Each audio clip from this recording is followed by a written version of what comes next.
Hi, I'm the Space Quest historian, and welcome back to Space Quest 5, The Next Mutation.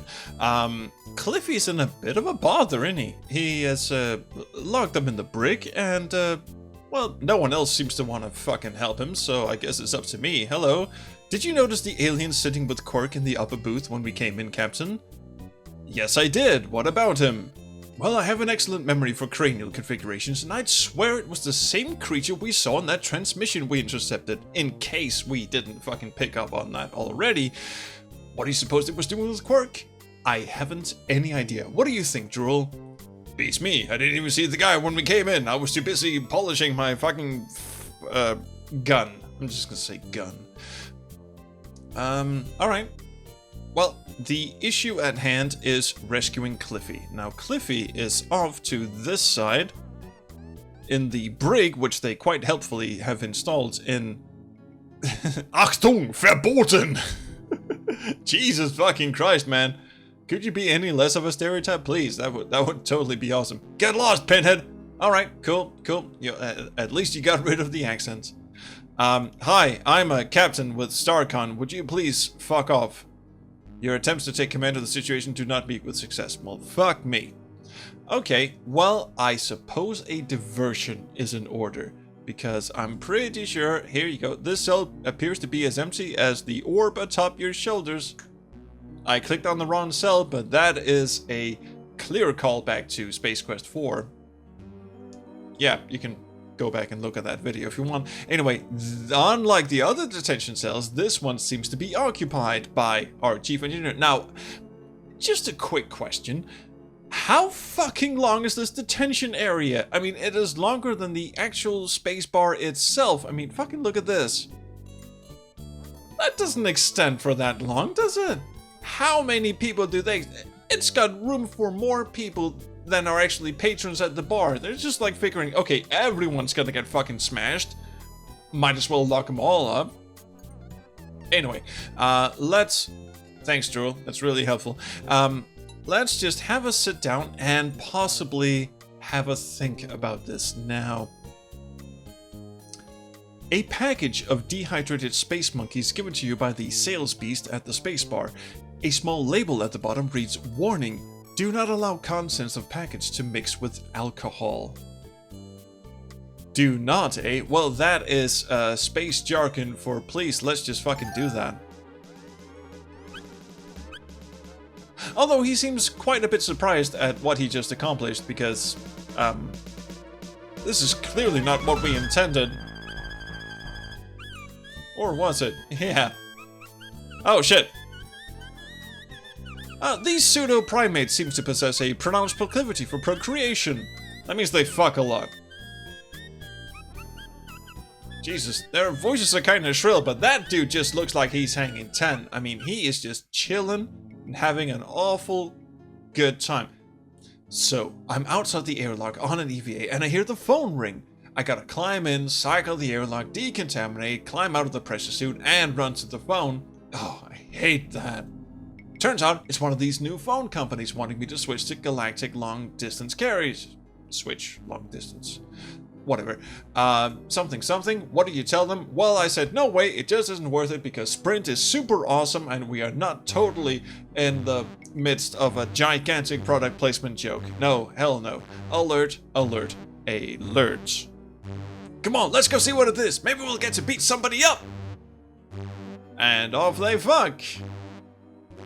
Which leaves me ample time to get shocked to hell. I meant go over to this little bitty here and you know what, Cliffy, I'ma just go and have a little chat with you because, you know, that's just the kind of captain I am.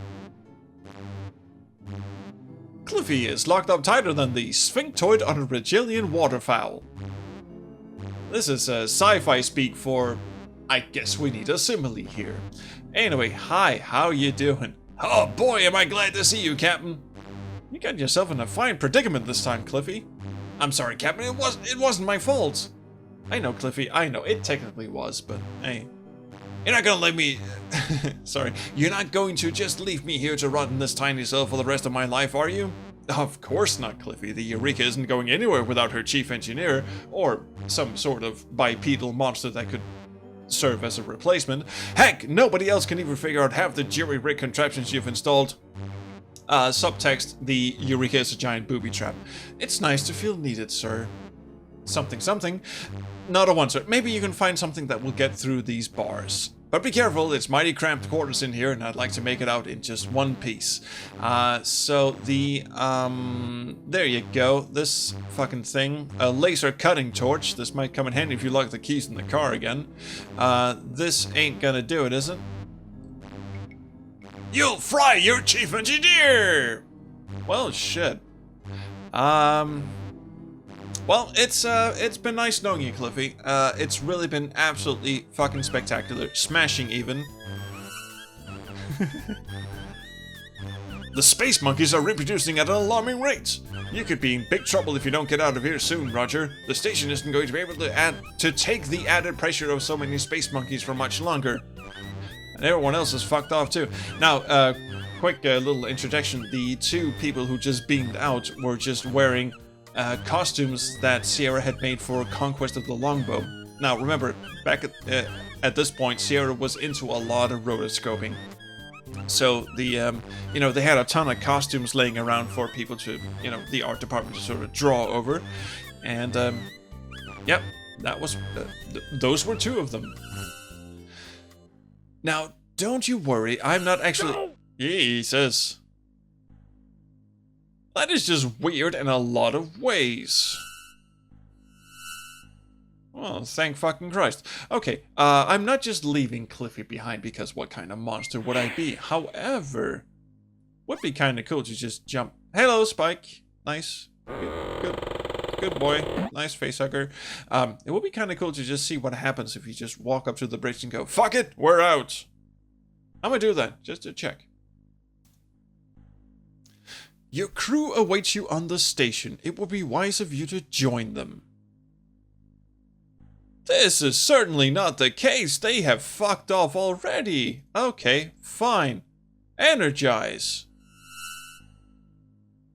Game is being game all of a sudden, but okay. I love how chill these space monkeys are. It's almost a shame that they will inevitably clog up the life support systems and just fuck this station to hell.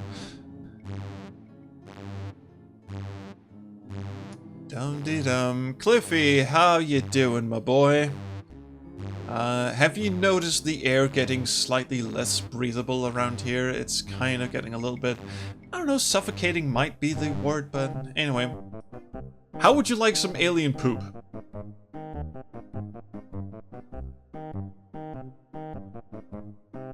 Love the fucking soundtrack on this one. And he's just non-committal about the whole thing. He's just... Now he has a reaction. Ugh, I guess that little beastie is good for something after all, sir. Awesome, and now we're going to run. Now we suddenly sense danger, although Cliffy seems to have missed that fucking memo. Jump onto the fucking transport pad, and Cliffy's just... I'm not in any fucking hurry. I'm hurrying, I'm hurrying. I think the programmers put that in just because the fucking walk sprite was so slow and... Yeah, we're gonna leave. I think, you know, when you've had enough and, you know, the bar just suddenly fucking explodes on you. That's its way of saying it's time to go home now.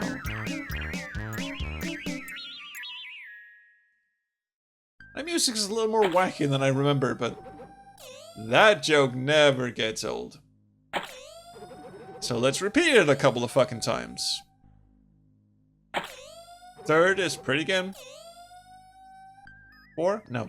I'm receiving a coded transmission from Starcon, sir. We are ordered to proceed to Clorox II for an auxiliary garbage retrieval mission, sir. Oh, good. Yeah. This is not gonna bite us in the ass. Might want to save my game here, I think. So, Flo, do you think we'll get in trouble for that little accident back at the space bar? I certainly hope not, Captain. By the way, that was a very brave thing you did back at the space bar, the thing that we were just talking about. I just love the way you took charge of the situation. It gave me moose bumps. Moose bumps. They're like goosebumps, only bigger. I see. You ever do it Brazilian style, Captain? I can't say that I have, Flo. Once you've had green, you'll know what I mean, sugar. I can't do a sultry voice, and I'm not going to try or anything. Anyway, fuck, lay in a course, why don't you? Clorox II. Well, it just says Clorox in the manual, but it is quite easy to remember because it's just 90210. I think that's a reference to some TV series in the 90s. I'm not quite sure, but anyway, let's just go to fucking light speed!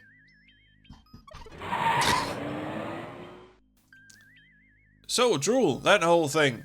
Flo's been looking at me kind of strangely lately. You wouldn't have any idea why, would you? I really couldn't say, Captain, but I think she was very taken with the way you handled the situation back there on the space station. Confidentially, I think she kind of likes you.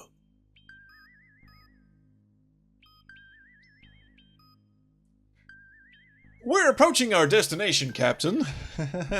Good. Great. Regular speed. Thank you. Aye, sir.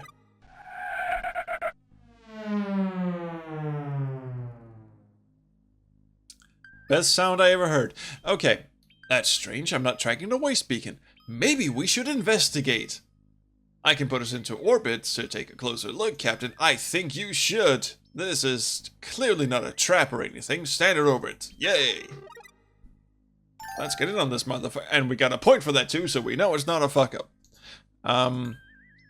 Hello, science station? Holy shit. What function may I assist you with, Captain? Caption. Caption is the new word for, can I scan the planet? Atmosphere, nitrogen, oxygen, carbon dioxide, gravity, blah blah blah. The planet can support oxygen-breathing life forms, sir. Do you require anything further, Captain William? I didn't know you were part of the crew yet! That is all. Yeah, can I just talk to Cliffy for a second? You rang? Status report. If you I finished putting WD-40 back together and reprogrammed her to perform as our science officer.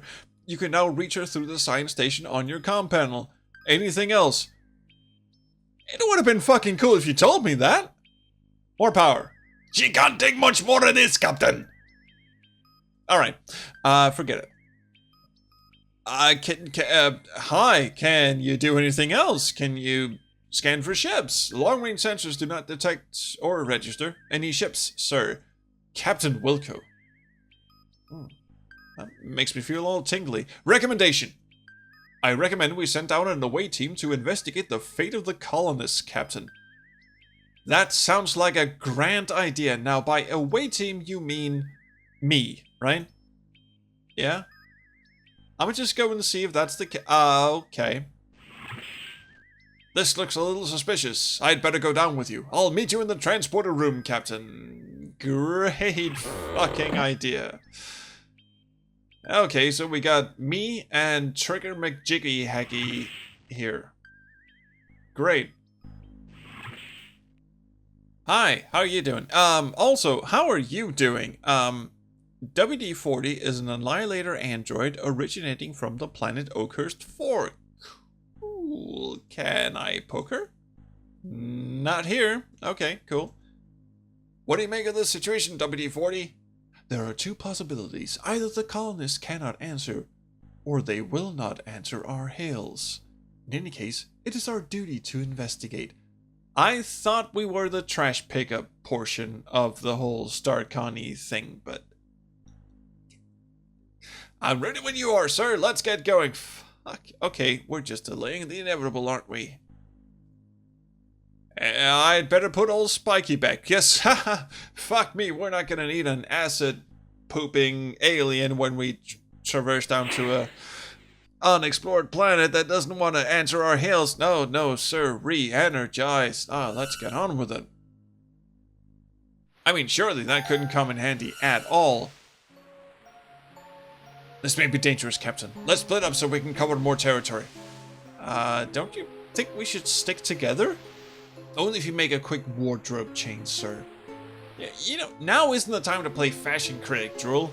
It's just that your shirt is so, well, red, sir. It's bad luck.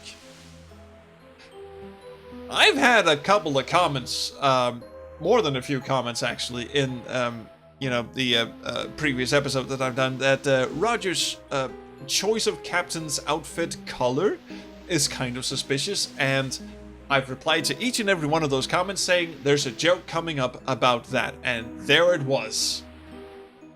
Thank you. Anyway, this scene really creeps the fuck... He just scooted the hell out of that one. This scene creeped me the fuck out when I was a kid, when I played this for the first time, because the music is one thing. The windswept colony, everything's just gone to shit, and if you look around, the building has a large hole ripped in the side of it. I just clicked 3 times and didn't get a response. Hastily sealed up buildings indicate rapid abandonment by their occupants. This fucking launch pad. Scorch mark attests to the recent use of the colony's shuttle pad.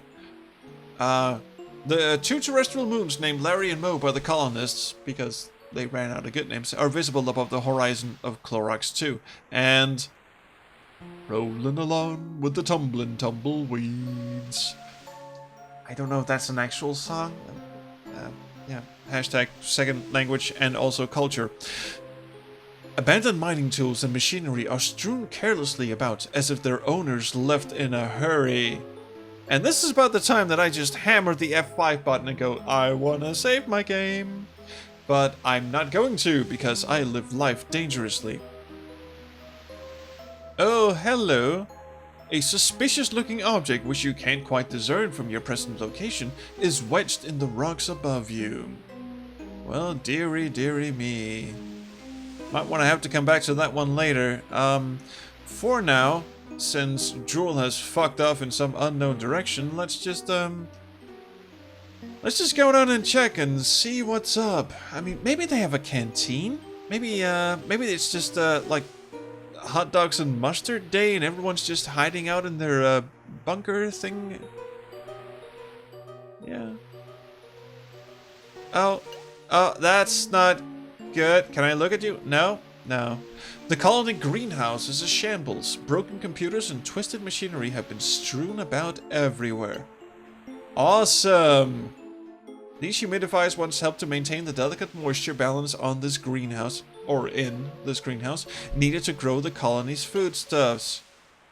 Well, everything seems to be tickety-boo here. I'ma just fucking go somewhere. Wait. Whoa. This small computer console appears to be the only piece of machinery in the working order. There's a working order. Inside the entire greenhouse. I'ma fuck with this. That was a great idea. Well, aren't you an ugly one? I was once ugly like you, but look at me now. Perhaps I can make you pretty like me, hmm? Now try and dodge my death loogies, monkey boy. Now, you know, a little hemorrhoidal ointment will clear that rash off your face right up. Now get off of me! Ah, shit. There you go. I almost fucked that one up. It just left, right. And I managed to fuck that one up. Yeah, that was pretty nice reflexes. That is a good look for you, Roger. Dum-de-dum-de-dum. Let's just try this again. Hello, yellow man. Homer Simpson crossed with Patrick Stewart. Yeah, let's do this one more time. Boom. Boom. Boom. Boom. There we fucking go.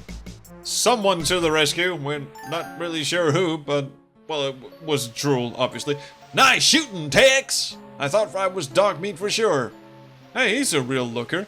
I better scout around and see if there's any more of these creatures I can blow away. I'll meet you back on the ship. He's not even fucking interested in this dude. He just, yeah, I'm loaded, ready and locked. He's undergoing some kind of metamorphosis. Again, big words for Ranch. I've turned into Patrick Stewart. Thank you. At last, I'm free. What happened here? Entire colony mutated. Bad soup. Secret path. Over the ridge. What a bunch of gibberish. It's a nice thing for Roger to just play fucking grammar critic at the end of that. Patrick, how you doing? The late colonist is now part of the Corpse Corps.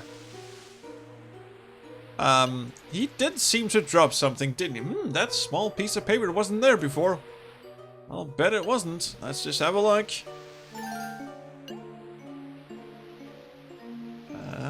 The battered scrap appears to have some writing on it. Sure. 80869. Not here. No, I want to mess with the computer, goddammit. 80869. There we go. Personal log. Clorox II Colony Administrator Harry Carey. Stardate 3012.68. Something very strange has been going on here in the colony since the Goliath's last visit. A small survey team is a week overdue, and there's been reports of strange creatures roaming the Badlands. Anyway, I'm gonna have a cup of tea and just think about it. No doubt it's just a bit of cabin fever by the more imaginative types, but I'm worried about the disappearance of the survey team.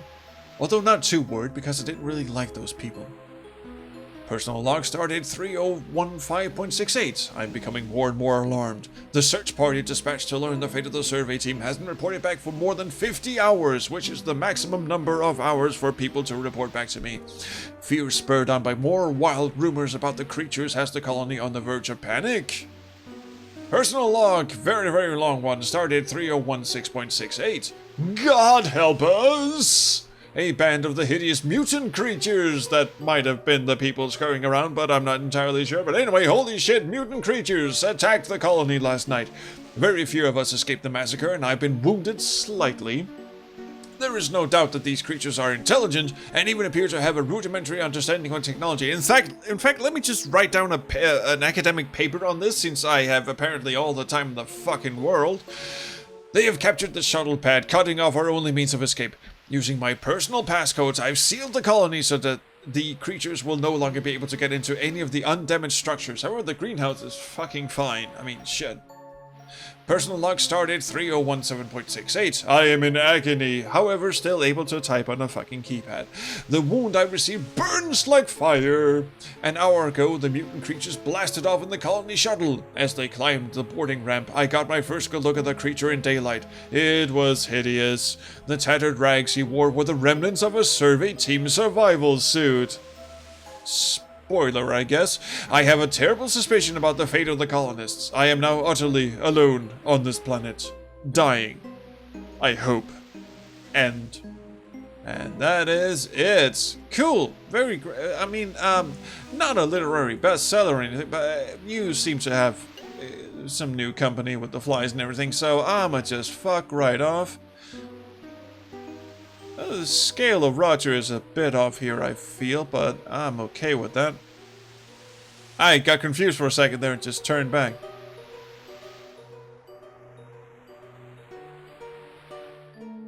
Dun, dun, dun. Oh, this is one really, really tricky bit. I mean, you walk over here. Walk over here, I say, and you see this fucking thing. And you go, I'm gonna have a look at that.